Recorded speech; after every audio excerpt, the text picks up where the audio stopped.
People are, huh? Screen share thing? Oh, yeah, go ahead and do that. I'm going to hit record on this thing and start the thing over again.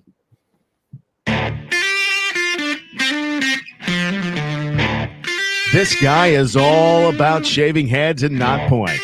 It's the Shave Heads Not Points podcast with your host, PJ Davis. Well, after some major technical difficulties, we were live, but we weren't live. It was private, and I had no clue. I was looking for this thing on YouTube and trying to make sure that it was all working right. And nope, I just screwed up the whole thing. Told it was private. So today we got Coach Dom Guglielmo, who is the offensive line coach at Keystone College up there in Pennsylvania. Coach, thanks for joining us today. Hey, thanks for having me again. Yeah, it's part two. So let's try this again. Tell the viewers of Zero YouTube World, but the listeners, if they're on the audio version, where you grew up and how you got to Keystone. I'm a military kid. That's something I always start with.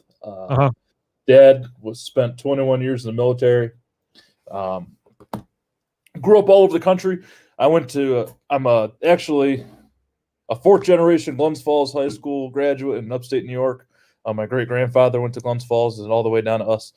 I ended up going to play football at SUNY Brockport in Western New York, which was a pretty awesome experience. I got to play for the great coach Rocco Salmo, may rest in peace, and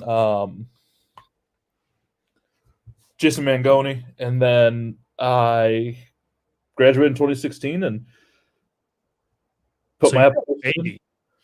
Yeah, I'm only 28. Yeah, I'm putting the numbers together. Then I shipped out to Duluth, Minnesota, and packed up my little Subaru I had at the time and all the way out there and coached wide receivers and running backs. Yeah, I got to be. I was fortunate enough to get hired at Heidelberg University in Tiffin, Ohio, as a running backs GA. Jason Lewis, and then in June 1st, 2018, I was my first day here at Keystone College. So there was a coach that I used to that I got some special teams stuff from a couple years ago. It was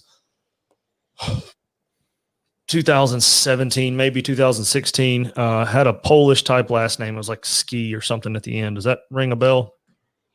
From where? From Heidelberg. Not when I was there. Not when you were there? Okay. Maybe he had left, or maybe I completely have the name wrong. I have no idea. But Donaldson, the head coach, runs special teams. No. Who? Coach Donaldson? No, that wasn't him. No. It wasn't the name I was thinking of. This guy gave me some stuff. Heidelberg's black and orange, right? Correct. Yeah, that was the team. I had been named special teams coordinator in 2015, and so – I'm like scrambling all over trying to find stuff. It was my first like real big position on staff and all that. So I'm scrambling, I get some money raised, get a big wrestling championship belt, like legit belt, not the plastic vinyl ones you get at Walmart, So before we had to cut off the first episode in 2018, y'all started the program up there at Keystone. Kind of talk us through what's that process like, starting up a whole freaking football program? I think it all starts from the top, and then the school having a ton of support for us. So, and then it's kind of what the vision of the program is, and is it easy to buy into? So Coach Higgins, our head football coach, he had a vision of doing it like the Keystone way, the right way. So where instead of bringing in 160 kids and hoping to keep 60 of them, we brought in the right guys, the guys that want to take school, football, and understand the building process of the program. Okay. And the guys that understand that, and our motto was one day, one brick. that everything's going to happen one step at a time. So, our first group here, we didn't have a locker room. You didn't have a locker room at all? We had an equipment shed. We had a blue shed that we made a locker room in. Yeah. And now we have a beautiful locker room facility going in at field level. Like, we didn't have all the fancy toys, but now we have all the toys. So these kids that actually in the first class got to see it grow from, most of them got recruited when it was just Coach Higgins and myself. Mm-hmm. And then they got to see the staff grow to the full staff we have now, and then the new stadium and the new locker facility and the 2 new weight rooms we put on campus and all that. So I think my biggest takeaway from building the program was all the stuff that we take for granted at an established program. Right. Someone had to do. Of course. And we had to do it. Yeah. Yeah. And that's as simple as, what music are you going to let music in the weight room? Do you guys want to use belts? What's our team sock color? Yeah. Do you care? So you have to think of the decisions that we make now are going to affect the program and the school all the way down. Yeah. Right. Now, how long has school been there? 151 years. Oh, wow. Yeah. Wow. I did not, I was thinking maybe 50 years, 60 years, not 3 times that. So we actually, our school went from an academy to a 2-year to a 4-year throughout history. And we actually have Christy Mathewson, which was in the first class inducted in the MLB Hall of Fame. Okay. Like he was a Keystone graduate. Now what? He was in the first class of the Major League Baseball Hall of Fame. Yeah, like with Babe Ruth and those guys. What years did he play at Keystone? Like 1907? I haven't. I should know the answer to that, but I have no idea. Oh my goodness, that I wasn't have a book on bookshelves about it. I just haven't got to it yet. That is a long time ago. Yeah. So when y'all are there, and we talked a minute ago, y'all got like brand new uniforms. What have y'all had the past 2 seasons, and then what did you get this year? So we had a gray series for our first year, or 2019, because we played a sub-varsity season. A couple varsity games, a couple JV games, and a junior college game. Yeah. And we ended up going 3 and 4, which was pretty decent. But we wore grays and blue. And then, still top secret right now, we just got blues and whites and an alternate colored pants. So those will be hitting the social media verse here pretty soon. Yeah. We just y'all right now, by the way. What? I'm gonna go follow y'all right now, by the way. Yeah, it's coming. Yeah. Our social media guy is our D-line coach, and he does a great job with that stuff. But we got the whole Nike, all the kids are like, we had like a photo shoot with some of the guys, and they were all, Yeah. They love all right, I got Coach Higgins. Found Coach Higgins. Now, where is y'all's Twitter? It's Keystone FTBL. Keystone. Oh, there it is. Okay. Ah, crap. Where'd he go? So what's y'all's mascot? We're the Giants. The Giants. Okay. So now let me ask you this. If you're a giant, I'm like, what are you supposed to be? Well, like a giant what? So are you asking like what our actual physical mascot is? Well, but like what is a giant? That's what I mean, like, what is a giant? Just like what are the New York Giants? I mean, I don't know, like giant people, giant attitude, like I don't know. I mean, that's what I'm asking. I'm gonna go with a PC, giant expectations. Giant expectations. Well, that's good. That's good. Now, are there any big time D3 schools that most of the rest of us know, even all the way down here in Georgia, that y'all play typically? All the way down there? No, not that you play down here, but like people that we might have heard of all the way down here, like the unions and stuff that we talked about earlier. Wilkes is a pretty prominent team we'll play. Misericordia, Hobart, one of the top schools in the nation. Gallaudet is actually a football team that recruits pretty nationally. Mm-hmm. So schools like that. I mean, we usually are locationally we're going to play up here in the northeast of the country. Of course, yeah. But I mean, we have an automatic qualifier conference. We're very fortunate. we ended up, when we get into conference play in 2021, we have an automatic qualifier, so you win, you're in. Okay, good. So that's huge for us. Like, then you can – it just gives you one more thing to look at. So we took a step, and we're going to be like, boom, first time on the field 2019, our first full year of adversity 2020. Yeah. That's out of the way. And in 2021, we're rolling. So, or when are y'all starting? Because y'all didn't play this full past season, or the past 5 months, right? Nobody played that was not FBS, correct? Yeah. Okay. So, did y'all start up spring ball in the last couple of weeks? Before they went out for break. That entire fall season, we had like social distance practice. So we actually eased into like full line type stuff. Yeah. Okay. So we got on the field. Our kids learned plays, and we got a Crowther sled. Yeah. All that kind of stuff. And we made the best of it. I mean, our kids came out bigger, and the huge thing is we got to strength and condition. Yeah. So our kids got in the weight room. Yeah. They were able to lift with the team. They were able to lift supervised. They were able to get out there and run our stuff and coached by us. So it wasn't like they had a year off from football. Correct. They just couldn't play. Right. And you can tell that you would never think by going to our practice that we didn't have a game that Saturday. Really? Yeah, like it every week. Yeah, when you recruit the right guys, they get it. Like no other D3 school except for Merchant Marine Academy and Coast Guard played. Really? Yeah. I didn't know that they played. Yeah, I believe it was those two. But everybody was in the same boat, so we're like, we might as well make the best of it. We're the new kids on the block. We've got a target on our back. We're everybody's homecoming game, so shoot. Yep. Might as well take advantage of this and shock somebody. Exactly. So the kids went out there. We played a little music in practice, got riled up, jumped up and down, got the kids fired up, and we worked them. We worked them.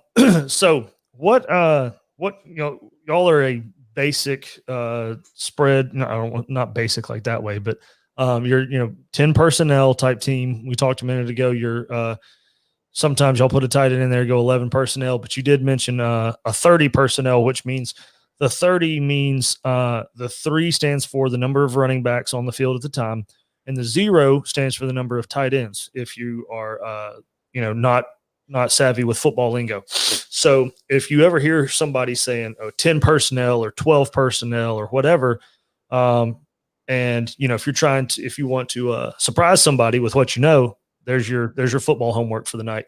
So what does 13 personnel consist of? Was it triple option out of the gun? I mean, what was it? It was cool. And our OC kind of, I don't know how he Dr. Evil'd it up in the office, but we still ran our blocking schemes up front. Right.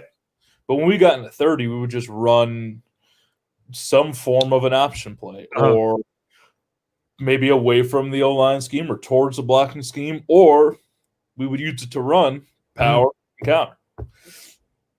So basically one of them was labeled a tailback, one of them labeled a fullback, one of them labeled a tight end. And they would just do their assignments on those plays. Okay. So if you had the responsibility of a tight end and inside zone, you still did your same exact thing you were supposed to, just from a different alignment. Same thing with the fullback and the tight end. So it wasn't always like that, like the spread bone alignment that we call it all now. It wasn't, quarterback, running back, correct? Or was it always like that? Most of the time. Okay. But we ran power and counter right out of it, which was pretty cool. It actually worked pretty well for us. We put a couple things in 2 years ago, but we'll save that for later. So let's talk some inside zone. I know you got a presentation for us, and I'll stop you whenever I have a question. But you and I both talked earlier today. We're a very big inside zone team, and a lot of outside zone as well. But kind of talk us through your presentation that you got for us today on inside zone and outside zone. Are you seeing this? Not yet. Hold on. Let me see. There we go. Good. Seeing it. All right. So I'm going to talk to you guys about inside zone, outside zone. I'm actually going to start at the bottom. Just the bottom line. We use the same combos and the same IDs for inside and outside zone. I just got my mic turned down. Our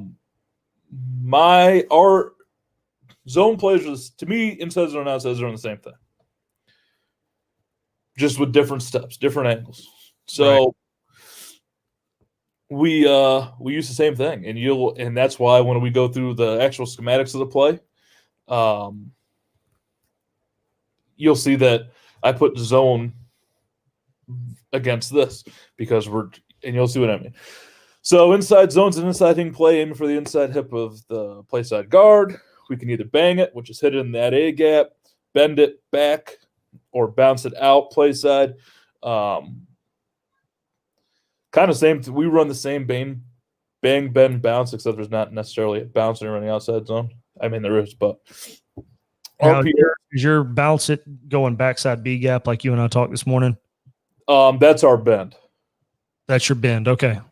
Bang, bend it back, bounce it out. Gotcha. RPO options, we run a backside screen. We have a screen series. We also have a vertical and slant series for the backside. So we'll tag each play. So if we're going to run inside zone, we'll go inside zone, key 1, key 2, key 3, whatever we're going to run. Or if we don't tag anything, we just go out there and block. Our wide receivers need to be able to block. From coaching wide receivers and dealing with wide receivers, I know how much they don't like getting their fingernails dirty, but they have to do it. That's the truth. I tell our wide receiver coach, Coach Kerwin, I was like, God bless you, man. Like, my guys are just fat. I mean, so our rule is count 6, block 5. Okay. Because you want to have that guy you read, whether first level or second level. So, hey, look, if we go out there and just say base for us 5, we're going to count 6 and block 5. That handles everything for us. Okay. And that's the easiest way to tell them the rule. Pre-play procedure, we're going to ID the mic. Now, the mic is the first linebacker inside the box of the play side. So when I'm teaching this to the guys, I'm saying the box is from the outside shoulders of the tackles all the way through the back of the end zone, forward, and then the first linebacker in there. Okay. At linebacker depth. Because I always get the question, what about a safety? Like, dude, he's 12 yards off. Right. Linebacker. And then we're going to ID the front, even or odd. If the play side guard is covered, even. Okay. That's it. We're going to run with the even rules. Okay. If the play side guard is not covered and the center's covered, odd. Okay. If they're doing that crazy scrambling around thing that defensive guys like to do, we have a call for that. It's called FIDO. Okay. It's forget it. Use your imagination and drive on. Yeah. So we're going to find the tight end. If we have a tight end, he'll tell the tackle, hey, I'm here. Okay. The quarterback tells the offensive line to play. He'll just come up and go, hey, we're going to run inside. Like, we have code words naturally, but belly, belly, belly, for example. And belly hot. Done. That's all they need to know. They don't know anything else. That's how we run our play so quick. They then make the calls, and they execute the play. Okay. It's pretty easy. They do the same for both inside zone and outside zone, just steps are different. Okay. Zone combo chart. I actually created this morning. Uh-huh. So our tag is tackle and guard. It's for both the front side and the back side, or play side and the back side, and you can use it for both odd and even front. Our SIG is our center and guard combo. Our TAY is our tackle and tight end. Our SIFT is our backside tackle call. It's not really a combo, but it fits when you're sifting from the first level to the second level. Solo is man on man, like that's my guy. Right. And then grilled cheese is that GT or the G, like the guard center fold block variation that we use. Yeah. I stole grilled cheese from Jason Lewis. I hope he doesn't mind. Sure he won't. Yeah, I'm still keeping it regardless. But that's just a part of the toolbox that I give the guys. So if they feel they need to do it, shoot, do it. Yeah. So zone versus an over. All right. 4 down. And us, over is if the 3 tucks to the strong side. That's it. Okay. I know guys that try to make it really complicated and this, that, and the other thing. Look, I don't want these guys to think I just want to play football. Mm-hmm. I'm going to drill the steps in their head. I'm going to drill everything in their head, and all they're going to do is go out there and use the toolbox that I give them. So, solo, boom. He knows he's man on the end, this tackle here. Sig, center and guard. Okay. Working to the mic.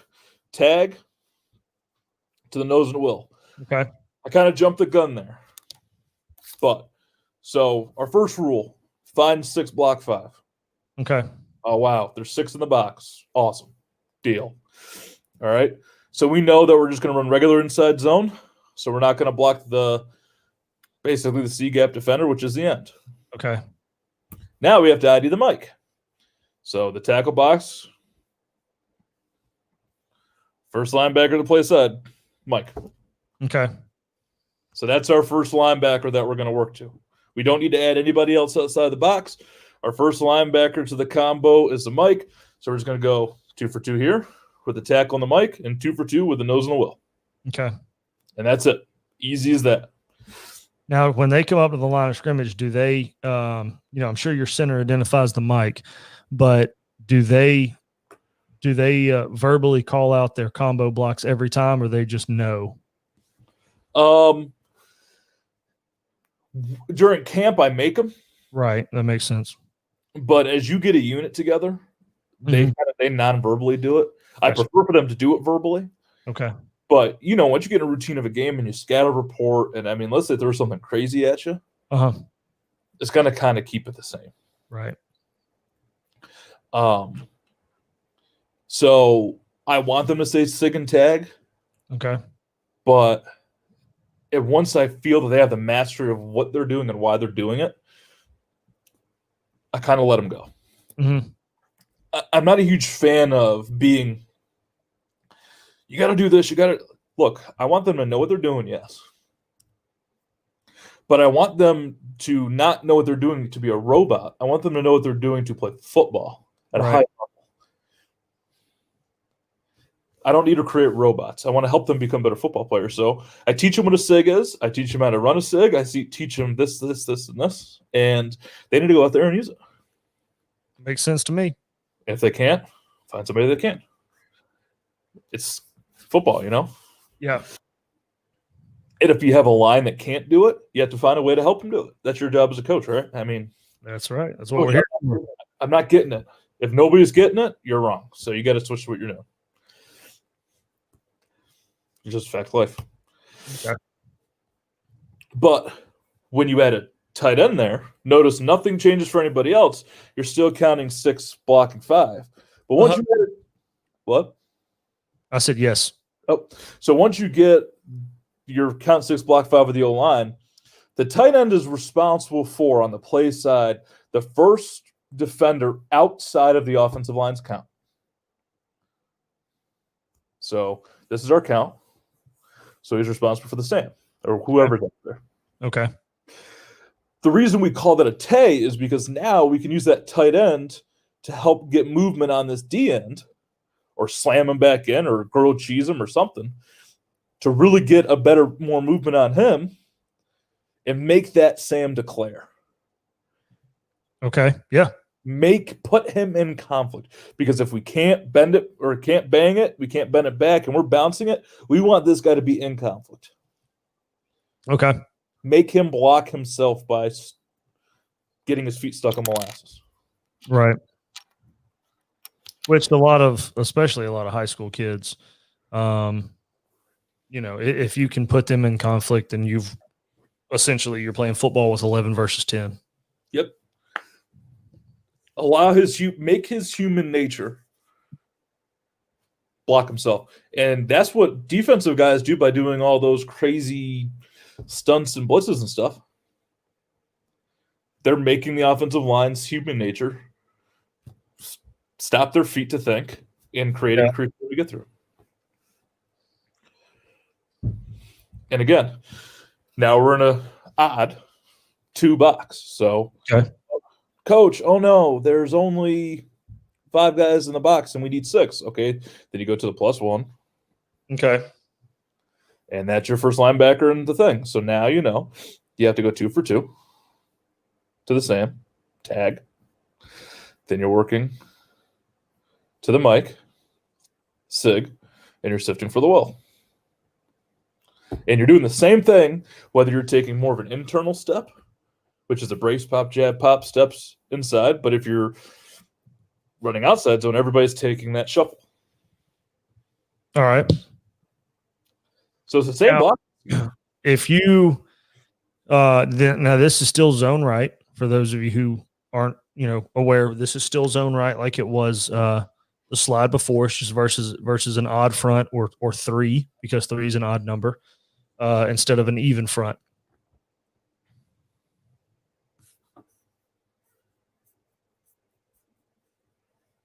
Still there? Yeah, I'm here. All right.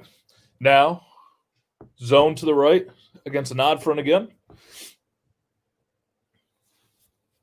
So now we still have to keep with our same rule. So let's just worry about the offensive line first. Okay.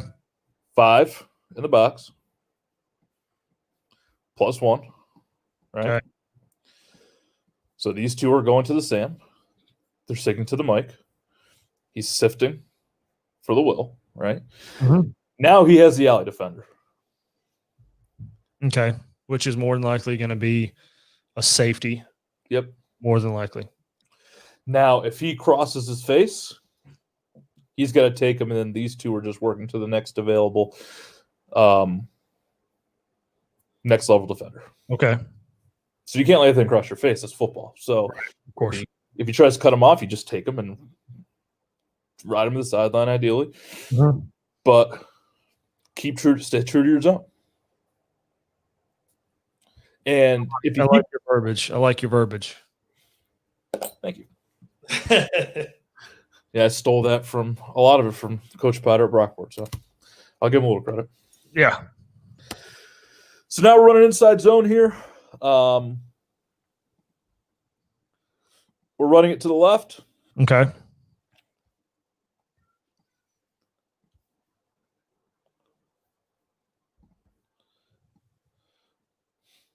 So we've got a odd front, right? So these 2 are working here. These 2 tag to the Sam, Sig to the Will, sift here. They have a tight end on the backside. He's sure going to dig 33 out. Okay. Based on the specific call. I really like the front part of this play.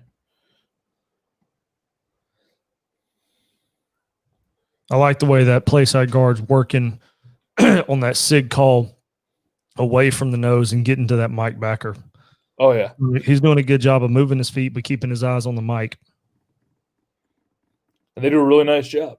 I mean, regardless of how you feel, the quarterback, it was a little bit of a gray area initially, so he made the right call there. But boom, look, we've got here. Well, yep. I'll take that. And then our backside tackle is ready to cut off this linebacker just in case it ends up here. Yeah. And these are 5 freshmen. Oh, Lord. Yeah. When you start a new program, this is 2019. These are 5, 18. Well, one of them is 17, I think. Oh, wow. 5, 17, or 18-year-olds. Mm-hmm. And it's nothing great that I did. I just made it as simple as I could for them.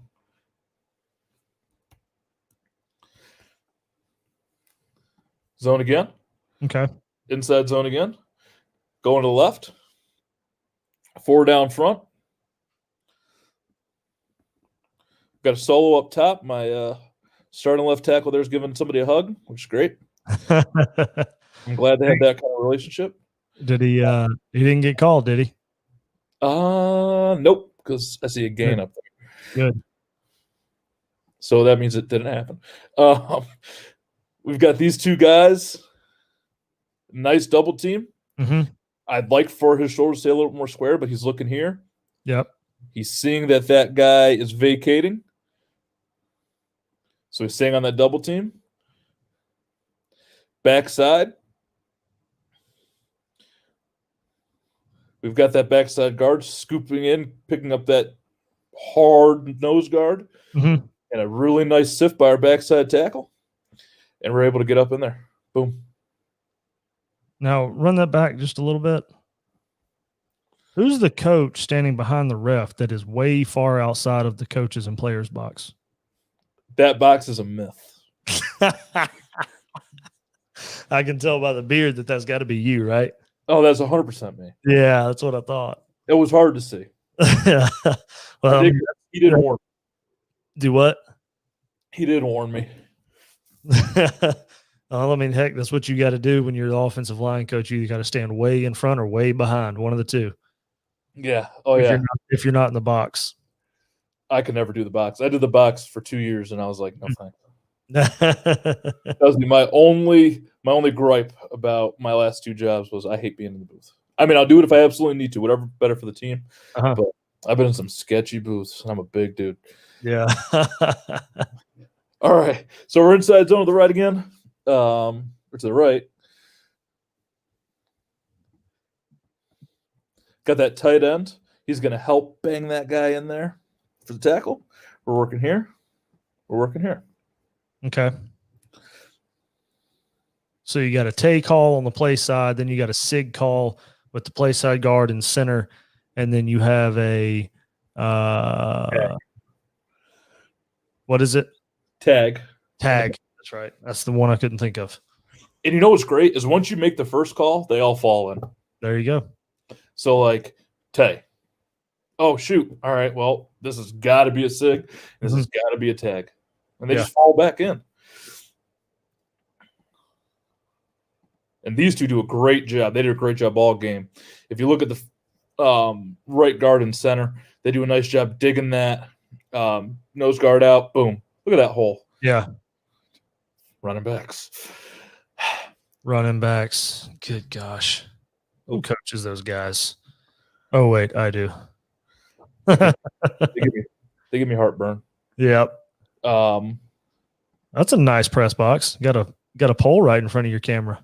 Oh yeah, it was a great time. I didn't have to go up there, so it was okay. Inside zone again. Going to the right here. Solo. Oh, nice cut back. He does a nice job here. Yeah. We got the solo, the SIG, the tag. Mm-hmm. Let's rock and roll. Let's see. Slow-mo it. Boom. Nope. Beautiful. Sift. That tackle got right up to the linebacker. 11-yard big boy. Who? 71's a big boy. Yeah, he got bigger. I think he grew like an inch. Good gracious. What's he? He looks like he's about 6'4" or 6'5" right there.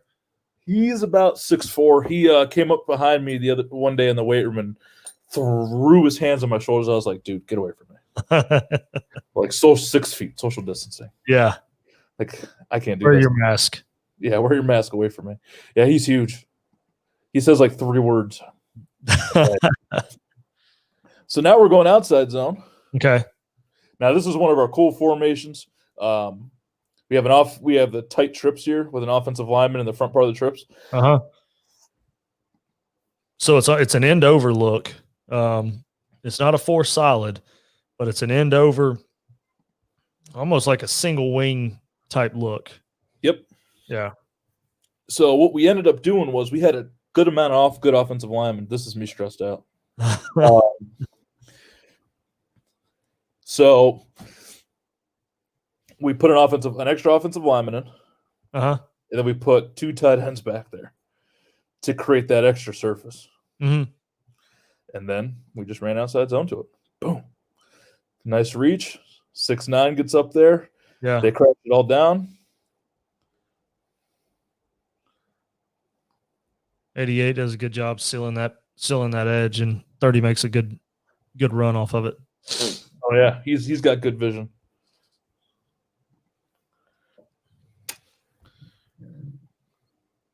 Now, how do you teach your inside zone? How do you teach your footwork? Inside zone. Mm-hmm. Let me see. I got something for him. So we run on boards. Just want me to have that? Yeah, whatever you want to do. All right. You can start with drill, start, slide if you want to. Okay. So zone drills. Da-da-da. All right. We do hooks. So we've got the two, basically that double under forklift style of blocking going on. I like it, because year one, we brought in a bunch of 18-year-olds, and we still had to play some not 18-year-olds. So if you can decrease the space between the offensive and defensive linemen and use the leverage to your advantage, then you'll have more of a chance of getting horizontal and vertical displacement. Okay. We use hooks. So we start with the hook fit. Our hands are underneath the med ball. I only use med balls. I don't really use bags very often. So you're going to lift at this, or this is hook fit. So you're going to start back, nice arch face in the med ball, hands cupping underneath the bag. And you're just going to drive them off. Okay. So try to stay in that perfect position. Then hook fire. All I want to do is see your hands and your hips snap at the same time. Boom. And I want to see that med ball lift up. My favorite is when they're sweaty and that med ball, we have 16-pound med balls, goes flying up in the air. I'm like, that's what I like to see. Exactly. If you get that med ball out of his arms, we're cooking with peanut oil. Yeah. That's great. I use the term rooted base. I forgot where I got it. I try to give as much credit to people as I can. Rooted base basically means your feet are solid in the ground. Mm-hmm. Any wrestler knows that if a guy's feet aren't really rooted, you can throw them. If they get that nice, strong base with their center of gravity nice and low, he's not going anywhere. Mm-hmm. So that's what I use for rooted. And they're just going to hook fire. On the whistle, they're going to hit 5 quick ones and then 5 powerful ones. Okay. Now, and this is even pregame. So we do this every day. Okay. We want med balls pregame, but I make them hit each other. You'll see. I always say start in a perfect stance. To us, perfect stance.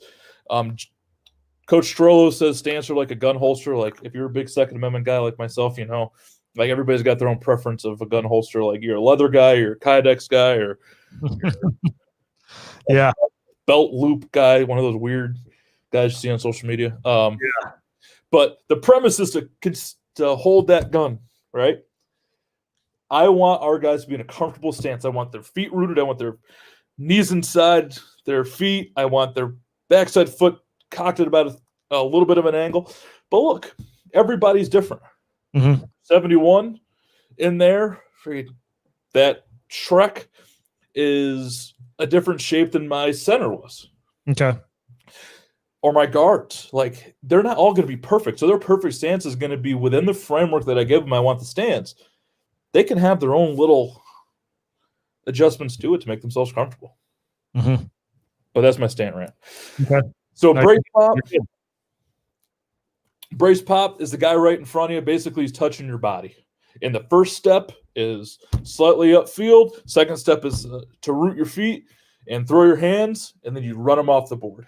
So this is the first zone step we teach, brace pop. Just one, boom, boom. I've got film of that. Okay. Oh, shoot.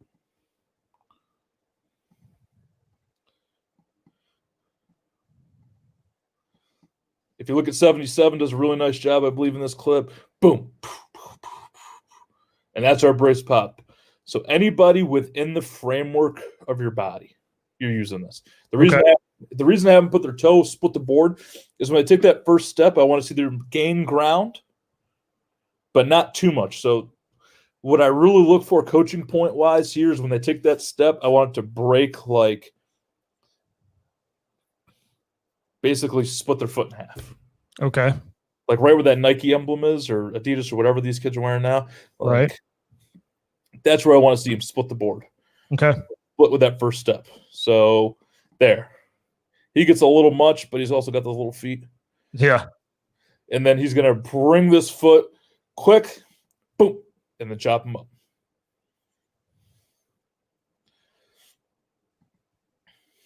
Jab pop.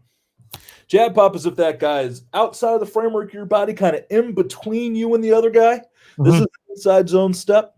So our first step is going to be at a winning angle. And to me, the winning angle is if you take that step and run on that angle, are you going to cut him off? Okay. That's a winning angle to me. So, yes, it's called a jab step, but no, it doesn't have a specific angle. So what I do is I go through and I kick those boards at different angles usually. Just to keep them honest. Yep. So they're not just going like, it's the daily dozen period, which is our main indie period. Everybody on the team's doing indie. Mm-hmm. Coach, she's going to make us get at the damn boards again. Like, I want them to be functional as possible.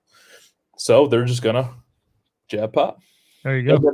And then first and second level, because this is a first and second level step. Because if that guy vacates, you still have to stay on that angle and go, right? Mm-hmm. So we drill it first and second level. Slow-mo this. Boom. 79 started from at right guard. Mm-hmm. Nice job. Now here we're in social distance mode. 6 feet apart. Mask on. 79 is one of the most technically sound offensive linemen I've coached. Boom. Up, up, up, up, up. Nice pad level. Good.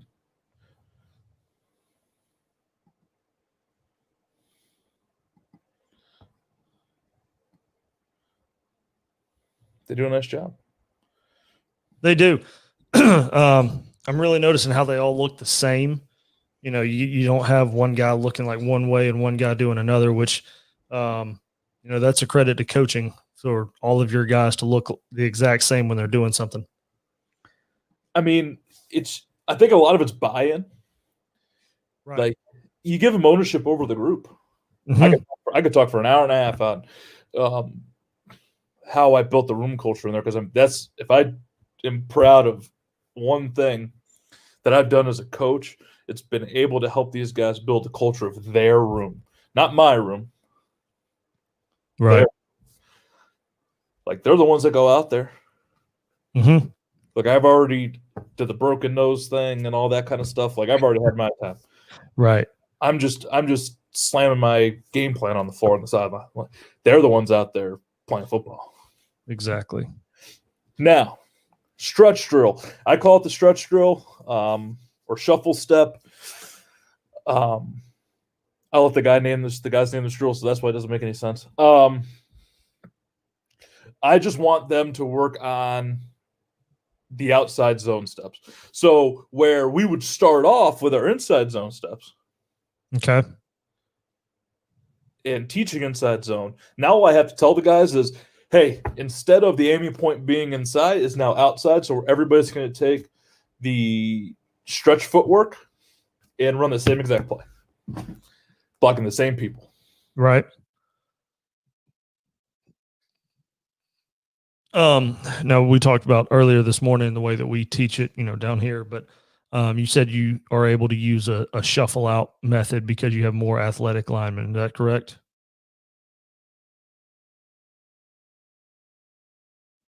You there?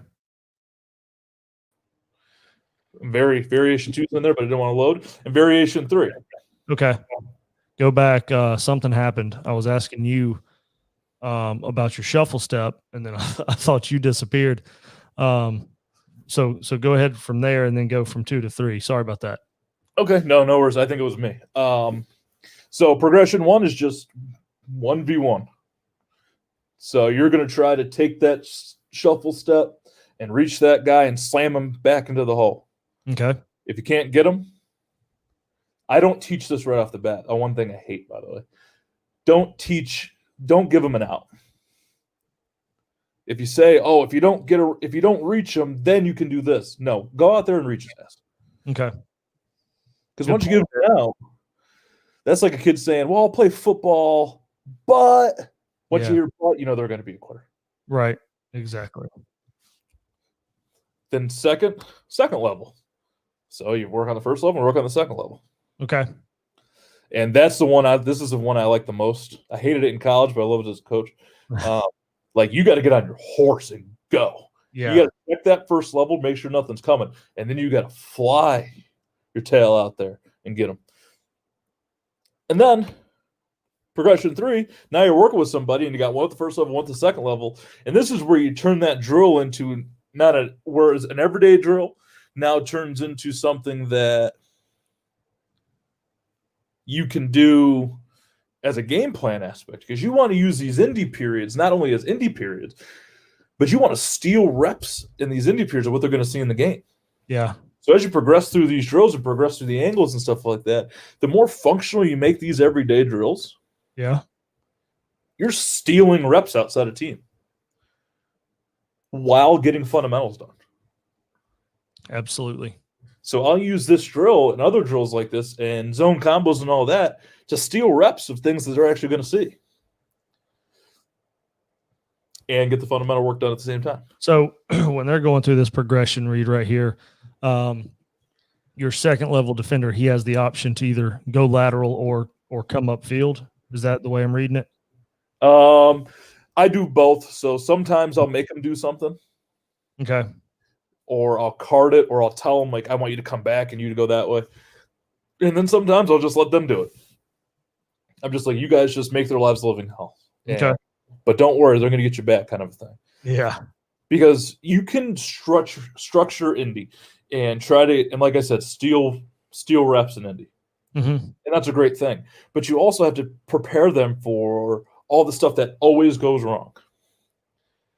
Like, as soon as that whistle blows, coaches are no longer in control other than what you call. Okay.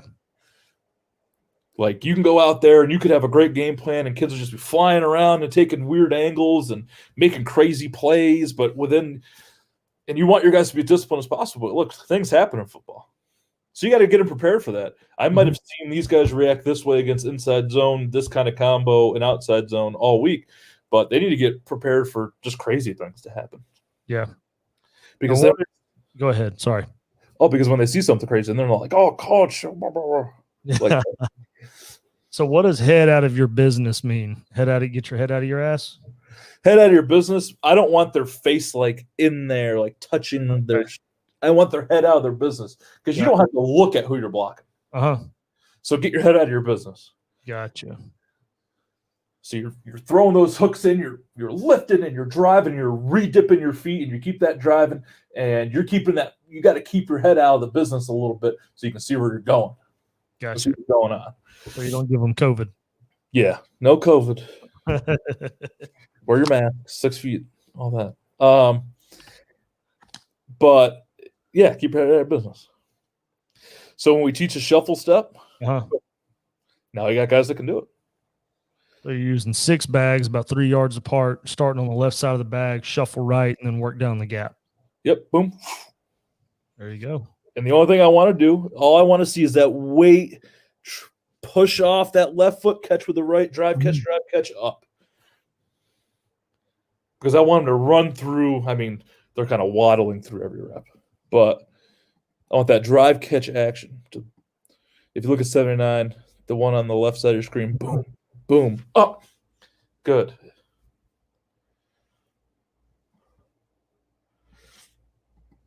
$77 does a great job. He can get most places in one shuffle. Yeah, because he's about 6'5". He looks like it. Hello? What'd you say? He looks like he's about 6'5". He looks like he can get to most places in one shuffle. You think he's about 6'1". He's actually – Really? It's the hair. We call him Fat Thor.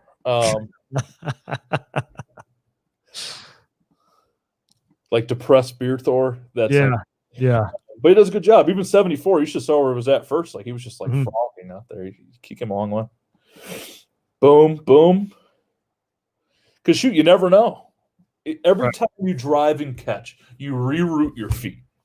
Okay. Every time you drive and you catch on that opposite foot, your cleats sink in there and you bring your second foot in to redrive, your feet are rooted there. Mm-hmm.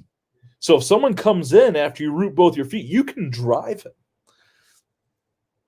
The issue is you have to have guys athletic enough to do that. Right. To shuffle.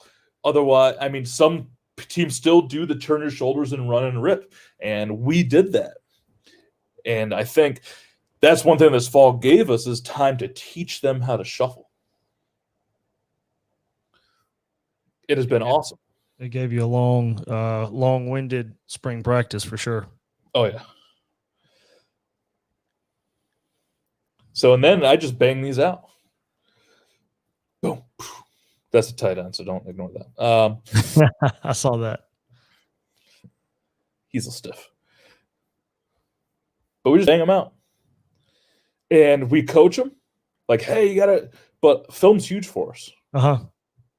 So this film, like, we have our own – our film guy, who's also our social media guy, Coach Cole, our also D-line guy, he kind of gave me my own camera, which was sweet. There you go. So now we're working at the second level, and I just want to keep their hands in. So we have this tackle ring. Okay. Boom, boom. I'd like to see him – he's a little stiff there, but I'd like to see him sink those hips. But then we can get in that tackle ring, make sure he's keeping his hands nice and tight and a nice lift. Okay. Boom. And then we progress to the next time. I don't think I have film of this one on here, where we threw that tackle wheel on the start, and they had to go get it. What, you just started rolling and you had to go chase it? Yep. Yeah.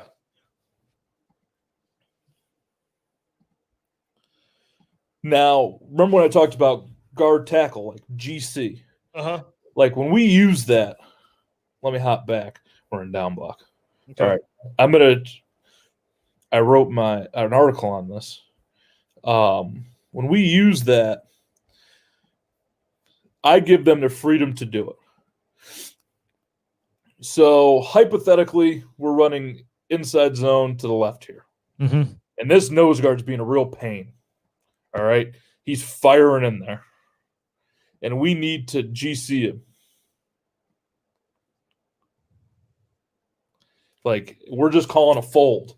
Okay. And what that's doing is it's neutralizing that D lineman that's either at a kind of an awkward angle, kind of being a pain. A lot of those skinny guys that like to fire off the ball, those guys. Yeah. Yeah. GC them. And I let them make this call. Sometimes like a little too much in it. Yeah, it's all right. But shoot, I'd rather them use it. So of course we got to teach it down block. So I got this beautiful piece of machinery right here. Yeah, we want one of those real bad. Coach goes, "Hey, do you have anything that you want?" I was like, "Is that a serious question?"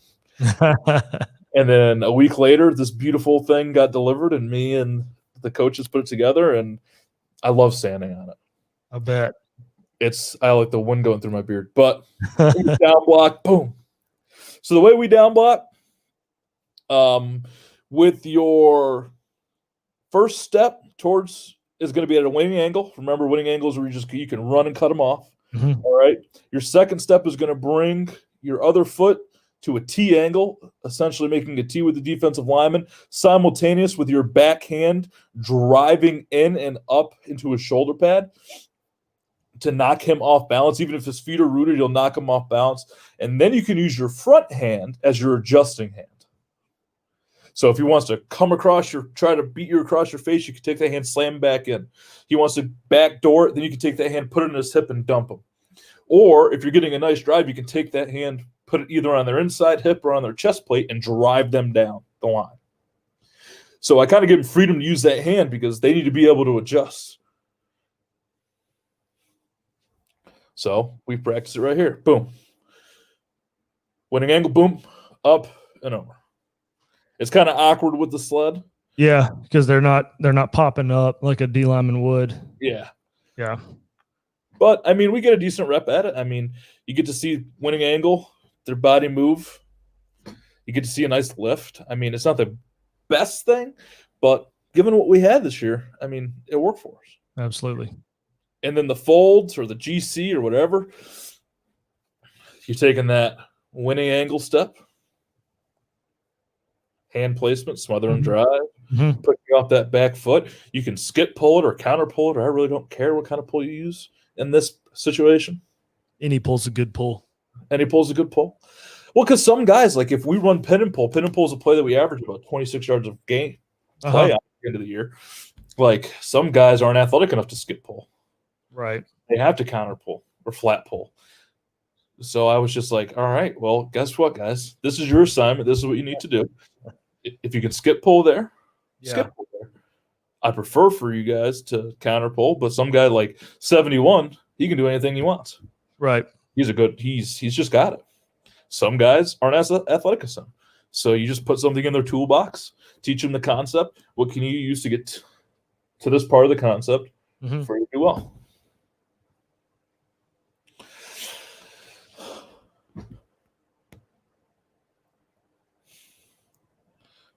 And we just run the GC.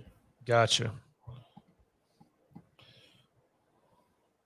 Me trying to be an angle savant here. Trying to make it perfect. Yeah, as much as we can get it. Like, trying to get the best look. Boom. One time I stood on there and he almost tipped it over on me. So oh, no. I was pretty pissed off. I've been scared out of my mind. Boom. Now, how often do y'all use that kind of combo block versus a regular SIG? We're saying if we run inside zone 100 times, they'll have to GC it on an average season, like 2 or 3. Okay. But we do use it for pin and pull, so we might as well drill it. Of course. Of course. If I can get more skip pulls in there, if we run power and counter and more flat pulls for counter, I'll use it. So gotcha. I kind of disguise it to make it something cool for them, even though I'm really being selfish and getting what I want out of it. Mm-hmm. You don't have to tell. You can sometimes lie to the kids. A lot of the times. Yeah. God damn it. You got me? Yeah. Okay. I have fat hands. All right. Zone double teams. My zone double team is different than my gap scheme double. Just because of the angle that we're moving. Like our zone doubles, we kind of want to displace them towards the play side, and naturally you want to move guys into the lap of the linebacker on the backside in gap scheme. So drilling them in the same thing, I think, confuses the kids. Okay. So we do periods of both. And in our social distance, no physical contact type rule, we're able to then get a nice double team series on this. Okay. And I actually like this. And what we're doing is we're just driving them out. Just drive them out. I don't need anything fancy. Boom. Just drive them out. Keep that pad level low. Get that outside hand free. Yep. You don't need to look at anything other than, so I had him staring at Coach Burks out there. And yeah. And I am not a hip-to-hip guy. Okay. And I think that's important to note. And I know there's a ton of coaches that are hip-to-hip guys. I'm a 2 out of 3 guy. Elbow, knee, hip. You got to get 2 out of 3. Okay. If you have elbow to elbow and knee to knee, you're pretty much hip-to-hip, aren't you? Yeah. If you're elbow to elbow, you're hip-to-hip. If you're knee and hip, you're elbow to elbow. Yeah. So we don't want the kids to get distracted by always saying, oh, we got to be perfect. No, it's 2 out of 3. Yeah. It takes pressure off of them. And after I switched to that mentality, it actually improved our double team play. Good.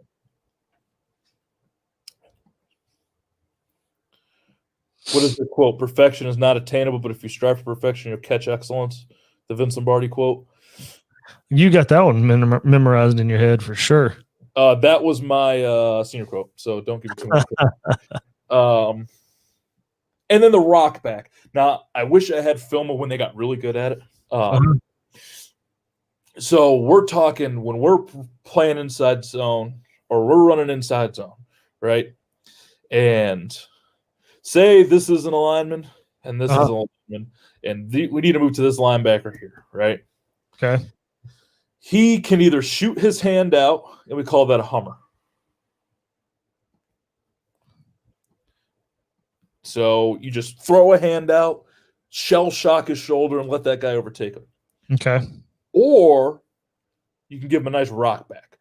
What the rock back will do is we want to push off of this foot, dip our hips and our shoulders, keeping our chest square, make contact here with our flipper, and push off of this guy back out to redirect to the linebacker. Okay. So we're just going to go down and slam that guy in, keeping our chest and shoulders square with the line of scrimmage, and then navigate up to the second level. So here's in early stages of where I'm just teaching this part of the drill. I just want to see them push off of this foot, sink the hips, and throw the flipper. This is early. Because you have to teach it naturally, and you have to teach it in like chunks. You're not just going to be like, hey, do this. This is the first thing I wanted to do. The first week we did this, all I wanted to do was that push off, shoulder square, sink, collision, lift. Because then once they master that, then I can just teach you to push off. Yeah. Boom. Boom. And I want to see the hand fly in the air because that's contact. You're throwing your body in there. Boom. And the perfect thing about the left sled is if you don't hit it low enough, it's not going to pop in and up. Mm-hmm. You're going to hit a brick wall, especially with me standing on it. Yeah. So you'll know if you hit it right. Yeah. So that was a telltale sign if they were getting low enough. Boom. So many man buns on my O-line this year. I couldn't come close to a man bun. That's why I ain't got no hair. I can never do a man bun just because I can never do a man bun. Right. These are my fine young men. Being ultra mature. Boom. But they do a nice job.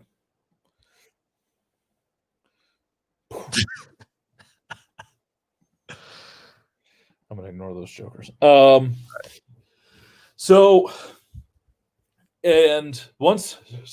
the last thing we do is inside rung progression, which is our zone combos. So we went over the entire toolbox, and then we get zone combos.